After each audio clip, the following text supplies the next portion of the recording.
Hey guys, I'm Matt.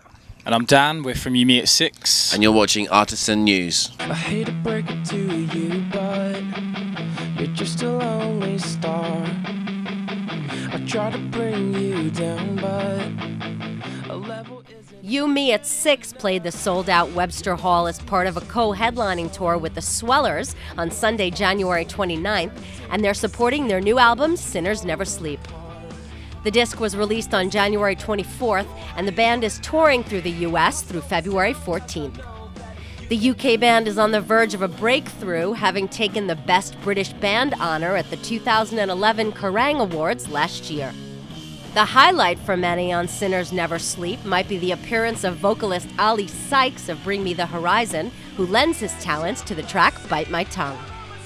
Artisan News asked bassist Matt Barnes and drummer Dan Flint about the connection between the two bands. Well, we've been friends with them for ages. Yeah, and Josh did a song on their last album, like with Ollie, and we thought, you want to come repay the favour? He was in town at the same time. He came and did some stuff over the tune. We were going to see if it worked or not, and it managed to work. So yeah, I think even when we wrote the song, we had this heavy middle eight, and we thought to ourselves, what would be cool is if we could get Ollie in, and I know he's a really busy guy, but yeah. It just so happened that they were passing through LA while we were out there recording, so it worked out perfectly, really. And yeah, it's good fun, and I think it's definitely the track on the album that everyone's the most excited to hear. So I think that's been really fun. I can't wait till we actually get to play it with him. Yeah, that's gonna be cool. We still never played it with him live. So yeah, Josh always ends up doing it himself. Yeah, Josh does a shouting. rendition. Yeah, Ruins his voice. We have to play towards the end of the set, 'cause he always it's like this afterwards. Yeah. The pair also said that Sinners Never Sleep was almost called something a little darker. We were once going to call it Little Death, but we thought it was a bit too kind of dark.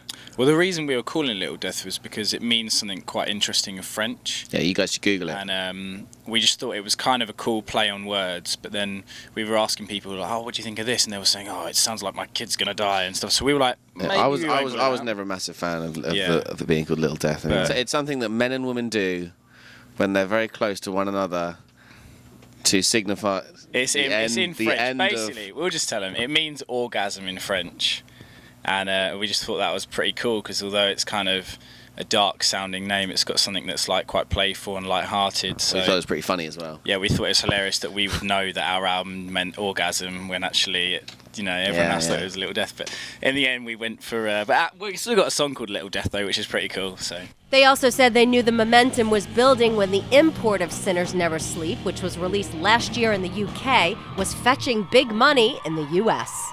When we came over at the end of last year, there was kids who had, because obviously the album only came out in January in the States, but it was out in October in the UK, but there was kids who had ordered it and paid $70 to get it from the US. The deluxe edition was costing so much money, but people were literally doing it, and we were just that's amazing. And we didn't know why, because no one, the last album, it sold a couple, but nothing really.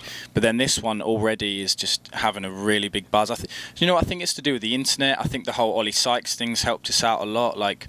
They're a huge band over here, and I just think kids start talking about it on blogs, and and then we go on tour with other US bands the end of last year, and I just think I don't know, it just seems to be happening, doesn't it? Really. While rumored collaborations between You Me at 6 and Paramore and Adele never materialized, they did do the track with Ollie and also recruited Parkway Drive frontman Winston McCall for the track Time Is Money. Arms wide open, I'm the option, shouldn't have chosen. Scared of the dark, the door's wide open.